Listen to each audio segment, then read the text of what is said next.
और शुरुआत करेंगे इस वक्त की अहम जानकारी के साथ। खबर यह है कि जंग से राष्ट्रपति ट्रंप को भारी नुकसान हुआ है। अब पश्चिमी मीडिया खुद इस पर रिपोर्ट कर रहा है और बता रहा है कि जंग से कितना ज्यादा नुकसान डोनाल्ड ट्रंप को उठाना पड़ा है। यूएस के सबसे अनपॉपुलर राष्ट्रपति बने हुए हैं ट्रंप। इसके बारे में मैं आपको बता रही हूं कि जंग से राष्ट्रपति ट्रंप को भारी नुकसान हुआ है और 58% लोगों ने ट्रंप को नकार दिया है। पश्चिमी मीडिया का ये जो सर्वे है वो ये बता रहा है कि 58% लोगों ने डोनाल्ड ट्रंप को नकार दिया है। डोनाल्ड ट्रंप के बारे में बार बार ये कहा जा रहा है कि डोनाल्ड ट्रंप सबसे ज्यादा अनपॉपुलर राष्ट्रपति बन गए हैं। आज तक किसी का ट्रैक रिकॉर्ड इतना खराब नहीं रहा है जितना कि डोनाल्ड ट्रंप का है। पश्चिमी मीडिया ने यह भी दावा किया है कि यूएस के सबसे अनपॉपुलर राष्ट्रपति 58% लोगों ने उन्हें नकार दिया है और सबसे ज्यादा हमने अभी तक इस जंग में नुकसान झेला है। तो ये तमाम बातें उनकी तरफ से कही गई हैं, लेकिन अभी भी डोनाल्ड ट्रंप कौन सा रुकने की कगार पर है। हाँ, मध्यस्थ पूरी कोशिश कर रहे हैं कि इस युद्ध को किसी तरीके से रोक लिया जाए, ये युद्ध ना हो, लेकिन डोनाल्ड ट्रंप भी भरपूर कोशिश कर रहे हैं कि हम ईरान को किसी तरीके से झुका ले और अगर ईरान हमारी शर्तों पर ना झुके तो एक बार फिर से हम हमले करना शुरू कर दें। लेकिन अमेरिका के अंदर जो रिपोर्ट सामने आ रही है, जो पिछले दिनों 4 सर्वे किए गए थे, वो ये बताते हैं कि वहां के लोग अमेरिकी इस युद्ध से बिल्कुल भी खुश नहीं और डोनाल्ड ट्रंप के कामकाज से तो कतई खुश नहीं है। इसीलिए वो कतई नहीं चाहते हैं कि एक बार फिर से ये हमला हो, ये जंग दोबारा से लड़ी जाए। डोनाल्ड ट्रंप अपने आप में अनपॉपुलर हो चुके हैं। अब ऐसे में उनके सामने हथियार डालने के अलावा और कुछ बचा नहीं। वहीं एक और खबर आ रही है आईआरजीसी से जुड़ी हुई, वो मैं आपको बता देती हूँ। अमेरिका के खिलाफ आईआरजीसी की तरफ से बड़ा दावा कर दिया गया है। यूएस का MQ-9 रीपर ड्रोन गिराने का दावा किया गया है और ये पिछले कुछ घंटों के भीतर 96 घंटों के भीतर चौथी बार बताया जा रहा है, क्योंकि 3 रीपर ड्रोन पहले उनकी तरफ से गिराए गए थे। अगर ये ड्रोन बार गिराया है तो ये चौथा MQ-9 रीपर ड्रोन होगा। और ये आईआरजीसी ने बड़ा दावा किया है, ये कई हजार फीट की ऊंचाई तक उड़ान भरने में सक्षम है, कई घंटों तक ये सर्विलांस कर सकता है। लेकिन MQ-9 रीपर ड्रोन जितनी ताकत रखता है उतनी ही महंगाई के साथ बनता भी है। अच्छा खासा महंगा है ये ड्रोन। अगर MQ-9 रीपर ड्रोन को ध्वस्त कर दिया गया है, वो भी ईरान ने अपनी सस्ती मिसाइलों से और सस्ते ड्रोन से, तो ये अमेरिका के लिए फिर से मात खाने वाली बात हो गई है। और ये पहली बार नहीं हुआ इस युद्ध में। अभी तक MQ-9 रीपर ड्रोन अच्छे खासे अमेरिका गवा चुका है। अब एक बार फिर से वही स्थिति उनकी बनी हुई नजर आ रही है। अब 2 खबरें आपको बता रही हूं कि एक तरफ अमेरिका के खिलाफ आईआरजीसी बड़ा दावा कर रहा है कि MQ-9 रीपर ड्रोन को उन्होंने फिर से मार गिराया और स्ट्राइक ड्रोन अमेरिका का जो सर्विलांस है सबसे बेहतर तकनीक में माना जाता है, उन्नत माना जाता है, उसे गिराने की वजह से अमेरिका को एक और नुकसान उन्होंने दे दिया है। दूसरी तरफ अमेरिका का मीडिया ही ये दावा कर रहा है कि डोनाल्ड ट्रंप सबसे अनपॉपुलर नेता है, सबसे अनपॉपुलर राष्ट्रपति है, लोगों ने उन्हें नकार दिया है 98% लोगों ने। तो अब आप जरा ये समझ जाइए कि इसके साथ डोनाल्ड ट्रंप या तो अपनी रणनीतियों में बदलाव लाने वाले हैं और अगर रणनीतियों में बदलाव नहीं लाए और वापस से इस युद्ध के मैदान में वो उतर गए तो फिर से अमेरिका को ही वो आर्थिक तंगी में झोंकने वाला प्रयास करेंगे। अमेरिका को अच्छा खासा नुकसान हुआ है हथियारों के लिए। उनका आधे से ज्यादा भंडारण खत्म हो चुका है, स्टोरेज पावर खत्म हो चुकी है। और दूसरी तरफ अब ये समझ लीजिए कि अगर वो फिर से युद्ध में उतरते हैं तो अमेरिकियों के लिए ये सबसे बड़ी मुसीबत बनकर के आएगा। वही खबर यह है कि मसूद पेजेश्कियान ने ईद उल अजहा की बधाई दी है। मसूद पेजेश्कियान की तरफ से ये बधाई दी गई है। वहां के राष्ट्रपति यानी कि ईरान के राष्ट्रपति पेजेश्कियान ने मध्यस्थ देशों का भी धन्यवाद कर दिया है जो मध्यस्थता की भूमिका निभा रहे। ईरान की पॉलिसी मुस्लिम देशों के साथ सहयोग बढ़ाने की है, पेजेश्कियान ने यह कहा है। और पिछले दिनों मुस्तफा खामनेई ने भी तो यही कहा था कि मुस्लिम कंट्रीज को एक साथ आना चाहिए। पेजेश्कियान ने भी मुस्लिम देशों के साथ सहयोग बढ़ाने की बात की है।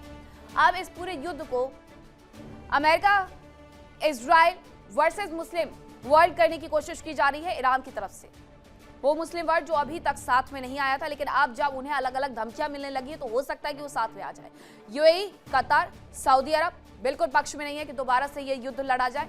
ओमान को अमेरिका की तरफ से धमकी दी जा रही है। ऐसे में हो भी सकता है कि ईरान के साथ बाकी के ये 4 देश एक साथ आकर के खड़े हो जाए, क्योंकि पेजेश्कियान से लेकर के मुस्तफा खामनेई तक सर्वोच्च नेता हैं जो कि ईरान के, उनकी तरफ से भी यही अपील की गई है कि मुस्लिम देशों को एक साथ आ जाना चाहिए। अब ये युद्ध जितना और आगे अगर बढ़ गया सीजफायर के बावजूद, क्योंकि अभी भी वही स्थितियां बनी हुई हैं, वही हमले लगातार हो रहे हैं ईरान के ऊपर, तो आने वाले दिनों में ये तेल और गैस की किल्लत और ज्यादा हो जाएगी पूरी दुनिया में, क्योंकि 20% हॉर्मुज से ही गुजरता है, जिस पर अमेरिका से लेकर के ईरान तक नाकेबंदी करके बैठा हुआ है। वे ईरान के तेल कारोबार से जुड़ी हुई बड़ी खबर आपको बताती हूँ। रिपोर्ट्स ये कहती है कि साउथ पार्स ऑयल फैसिलिटी में कामकाज चल रहा है। ये ईरान के तेल कारोबार से जुड़ी हुई खबर है और ये अच्छी खबर है ईरान के लिहाज से। जहां साउथ पार्स ऑयल फैसिलिटी में कामकाज चल रहा है, यानी उसे फिर से एक बार बना लिया गया है और इंजीनियर्स ने पूरा कर लिया है फैसिलिटी में मरम्मत का काम। ईरान की अहम ऑयल फैसिलिटी है साउथ पार्स, जिस पर पिछले दिनों हमला करके उसे तबाह कर दिया गया था, लेकिन इंजीनियर्स ने अपना पूरा जोर लगा दिया है और उसकी मरम्मत भी कर ली है।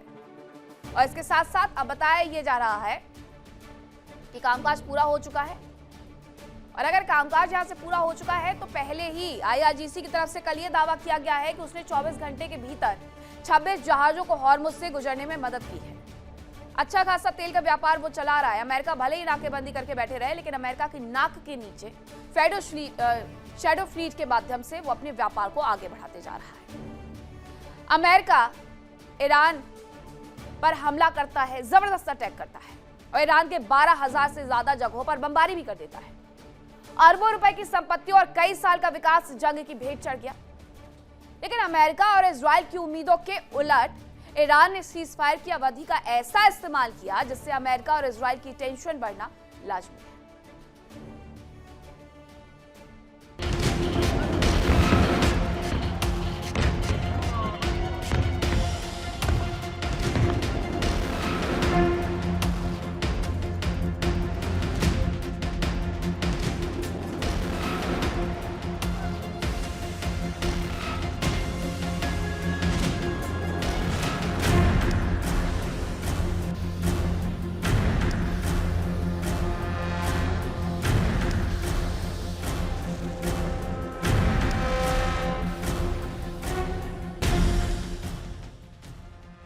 28 फरवरी 2026 को अयातुल्ला अली खामेनेई की मौत के साथ ही जिस ईरान को अमेरिका और इजराइल मरा हुआ मान रहे थे, उस ईरान ने सीजफायर के सन्नाटे को अपने विकास की आवाज से खत्म किया और इस खबर को पुख्ता किया अमेरिकी इंटेलिजेंस की सीक्रेट फाइल्स ने, जिन्होंने ईरान की हथियार इंडस्ट्री के दोबारा पटरी पर लौटने की तस्दीक कर दी।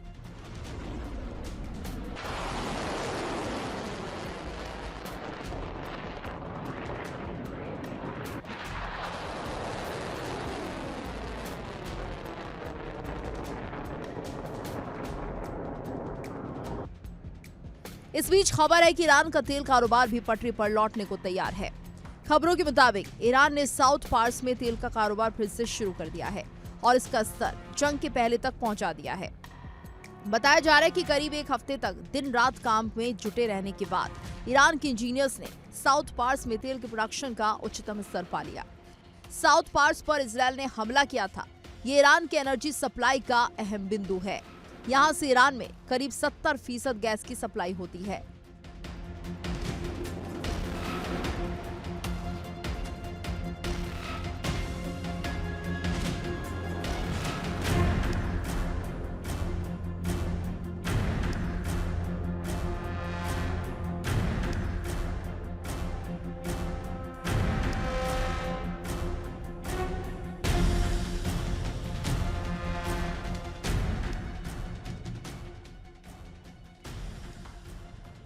और करीब 65% पेट्रोकेमिकल की सप्लाई होती है।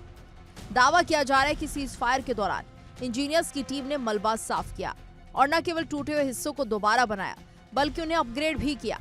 या यूं कह सकते हैं कि ईरान ने जंग के असर को लगभग पूरी तरह खत्म कर लिया।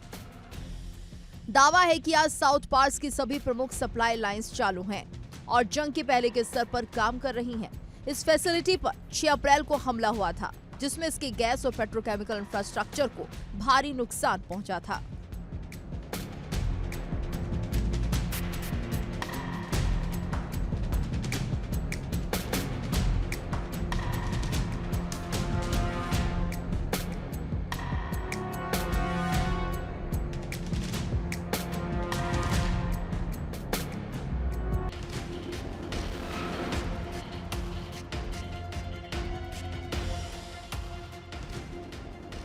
उधर पश्चिमी मीडिया के मुताबिक ईरान ने महज 1.5 महीने के सीज फायर की अवधि में अपनी डिफेंस इंडस्ट्री को दोबारा जिंदा कर लिया।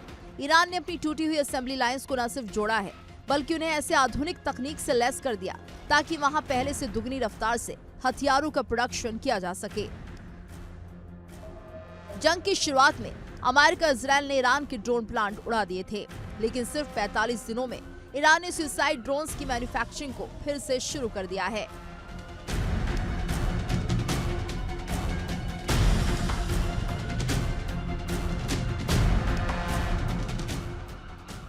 ये वही ड्रोन है जो रडार की नजर में आए बिना अमेरिकी ठिकानों को राख कर सकते हैं। दावा है कि युद्ध में तबाह हुए लॉन्च पैड्स की जगह IRGC ने रातों रात नए मोबाइल लॉन्चर्स खड़े कर दिए, यानी ईरान की जवाबी हमले करने की क्षमता अब पहले से ज्यादा खतरनाक हो चुकी है।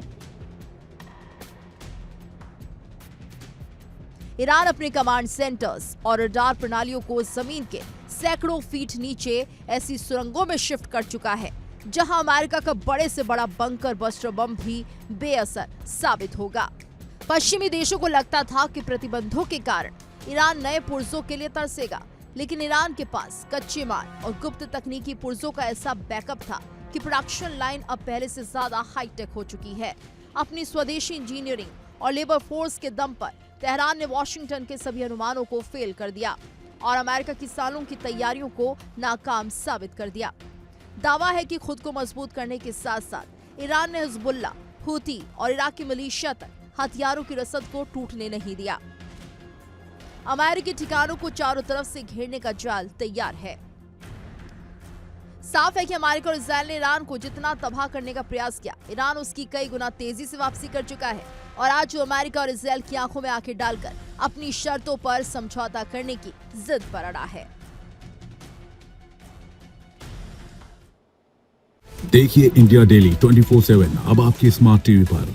इंडिया डेली मौजूद है सभी डिजिटल प्लेटफॉर्म पर लाइव और लगातार। इंडिया डेली 24/7 हर दिन राष्ट्र को समर्पित।